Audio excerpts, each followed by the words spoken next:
everybody out there.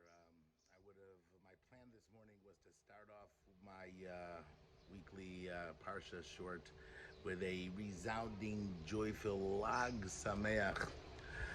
Tragically, this morning, it's not a Lag Samayach here in Eretz Yisrael. It's what some are already referring to as the Lag BaOmer HaShachor, the dark black Lag BaOmer after the terrible tragedy last night. Where as of now, they're saying there are 44 people that have been killed. I heard the chief rabbi spoke. He said it's gematria dam, blood that has been spilled in the terrible tragedy that took place last night. My daughter was there, Baruch Hashem. She's all right, but we spent an entire night with phone calls from people from America, and it was horrifying. It still is just a terrible, terrible thing. We have this belief and this concept that Jews are coming to Rebbi Shimon, the holiest of the holy. We say, Kedai Rebbi Shimon l'smoch alav b'shas adchak, right? That Rebbi Shimon can go ahead and is enough. Rabbi Yehuda tells us that we can rely on him in the times of pressure. It also means pushing.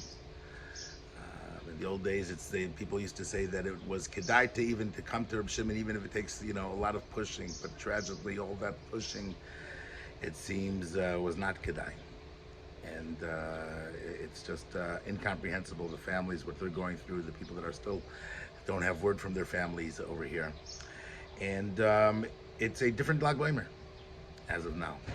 I was planning on going 7 o'clock this morning to that's when I like to go, when there is no pushing. Usually 7 o'clock in the morning is the best time of day in the future reference, God willing. The night stuff is over, the day stuff hasn't begun yet, and obviously the entire mountain is shut down. But Lag BaOmer is just joyful day. It's just rejoicing. It's that the mourning period is over, and for many families, the mourning period is just beginning now. It's just mind-blowing. And but there's something that an idea that I've been mulling about this week, which is when I was reviewing the Parsha, where we talk about the holidays, and the end of the Parsha goes through all of the holidays, and some very short, what the sacrifice or what the services that we do on each of the holidays, and some of them get more or less space. We have Pesach, which is about 4 psukim. We have Rosh Hashanah is another 3 psukim, 4 psukim. Yom Kippur, Sukkot is a little bit more, but we have a solid 12 psukim over here in the middle. With doesn't even seem like holiday. Right after Pesach, it says, "Daba bnei Israel atlan ki savo el haaretz asher ani nosim when you come to the land, uktzartem es ktsira, and you should cut your reap your grains, and you should bring the omer, the first ones, to the Kohen, and the will be raised up, and he raises up the omer for Hashem, and we'll go through this uplifting process of the omer, and then it says that we count mimacharas hashabbos, the mitzvah of sfira that we know, sheva sham, from the time of the tenufa. And it just struck me when I read those words. I think everybody believes. I always like to break misnomers that people have. The period of Sfiras Omer is counting from Pesach to Shavuos. Right? We count 49 days from Pesach to Shavuos, and that's not true. Sorry. We're not counting from Pesach to Shavuos. We're not. What can I tell you? You know that, right? You do know that we're not counting from Pesach to Shavuos. Because by your first Seder night in America and our first Seder night here in Eretz Yisrael, we did not count the Omer. We start counting the Omer from the second day of Pesach. Not the first day. The second night of Pesach is when we start counting the Omer. And we're not counting. It doesn't say that we're counting. Do you know what we're counting from? We're counting from the day of the Omer, a major holiday. In the times of the Gemara, it says that the second day of Pesach is called the Yom HaNef, right? The day of the Tenufa, of the lifting up of this Omer. Just to give you a sense how strange this day is, and I think it alters a lot of the way we should think about the period of time that we're in, and even particularly today, as we'll see. There's one time out of all of the services, all of the avodah that the Kohen Gadol does takes place in the Beis Hamikdash. There's one that doesn't. The Kohen Gadol leaves the Beis Hamikdash. He goes out to the field. It could Chol Hamoed Pesach, here in Eretz Yisrael, and the farmer is going to chop the wheat, and then he gives it to the Kohen, and the Kohen lifts it up. But it's more than that. This is an avoda that is done even on Shabbos.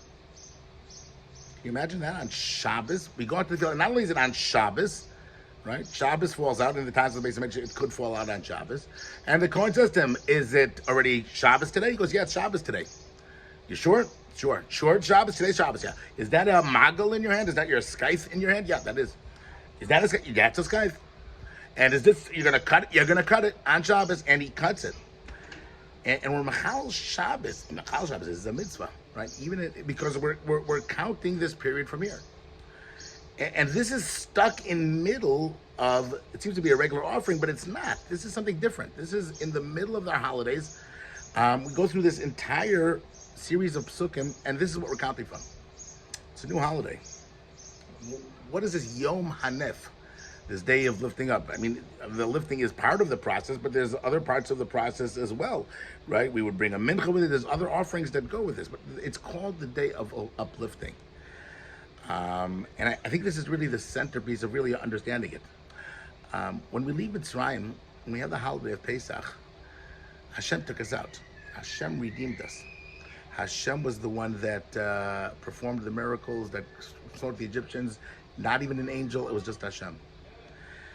But now the avoda takes place, right? Not up there anymore.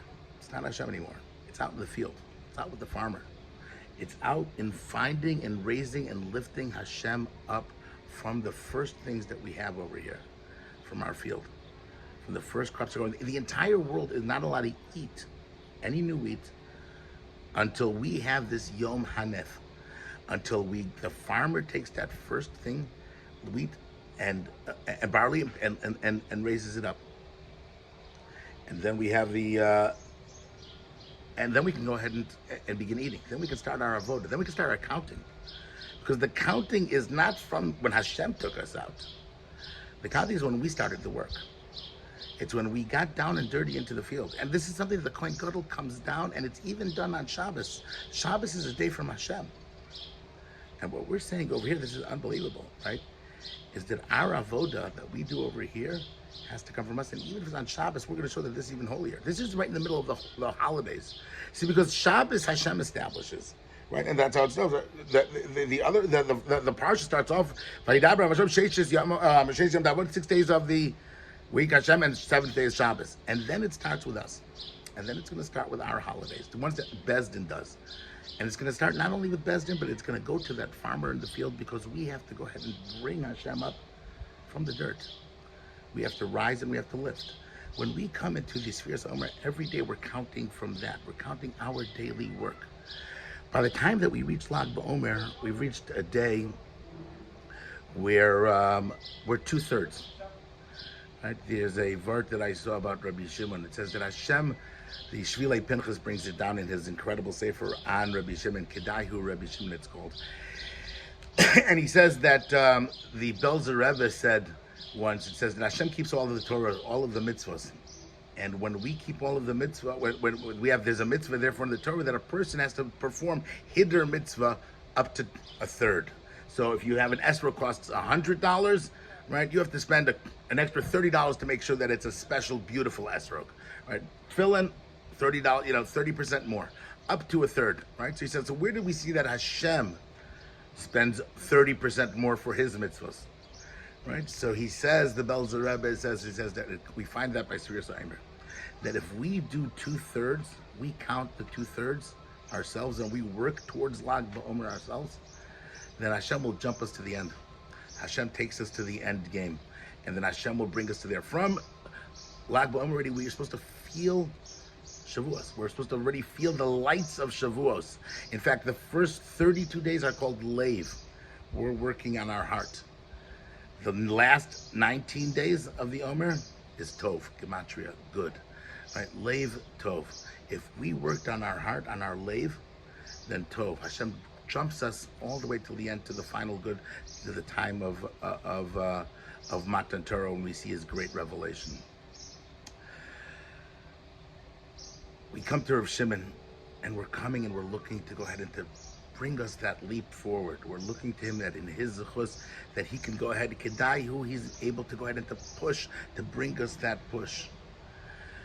We're told by Matan Torah that what happens, Jewish people, their souls popped out. The spiritual thing, the spiritual momentum, the revelation of Hashem. We were one with Hashem. In fact, we have a bonfire. We're told that the Rebbe Melech of Lejen says that a Jew is supposed to feel that he's willing to jump into the fire, to be Meiser Nefesh for Kiddush Hashem. That's the intensity of the holiness that people experience when they go to Lag Samayach. Tragically, there are people that neshamas have already left them before Chag HaShavuos. They must have been on such holy levels. Again, I can't even imagine to have this chus to die in such a holy fashion, the euphoria of that kedusha of Rebbi Shimon Bar Yochai.